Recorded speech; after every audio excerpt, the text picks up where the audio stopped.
এই চিত্র বাংলাদেশের ক্ষমতার সর্বোচ্চ মসনদ গণভবনের। এই গণভবনে বসে গত কয়েকদিন ছাত্র জনতাকে হত্যার নির্দেশ দিয়েছেন শেখ হাসিনা। বাতিল করে দিয়েছে। দীর্ঘ ১৫ বছর এই গণভবনের আধিপত্য ধরে রেখেছিলেন তিনি। গণ আন্দোলনের মুখে সোমবার ক্ষমতার সঙ্গে দেশও ছেড়ে পালিয়েছেন তিনি। শেখ হাসিনা পালালেও জনতার ক্ষোভের যেন কমতি নেই এই গণভবনের প্রতি, যা ফুটে উঠেছে জনতার এমন আচরণে। এটি হচ্ছে গণভবনের একটি ভিডিও কনফারেন্সিং গাড়ি।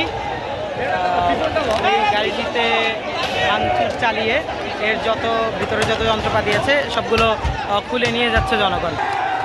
গণভবনের পরতে পরতে যেখানেই শেখ হাসিনার স্মৃতির অস্তিত্ব পেয়েছে সেটাই ভাঙচুর করেছে জনতা, পুড়িয়েও দিয়েছে বহু সম্পদ।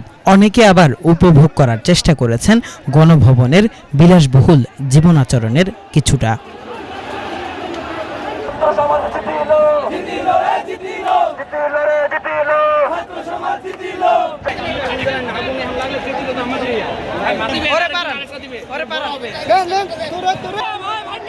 বিক্ষুব্ধ জনতার এই প্রতিশোধের সুযোগে অনেকে আবার এসেছে লুটপাট করতে। যে যা পেরেছে নিয়েছে ইচ্ছে মতো।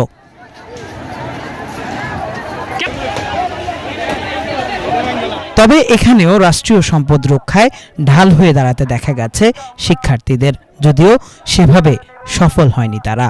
এদিকে শেখ হাসিনার ক্ষমতা ছেড়ে পালিয়ে যাবার খবর প্রকাশ হওয়ার পর পুরো ঢাকাবাসী চলে আসেন গণভবনের দিকে। এ সময় গণভবনের পথে পথে জনতার উল্লাস দেখা যায়। গানে গানে আর স্লোগানে তারা বাংলাদেশে স্বৈরাচারের বিরুদ্ধে নিজেদের অবস্থান প্রকাশ করেন। কিফায়েত শাকিল, বাংলা ভিশন, ঢাকা।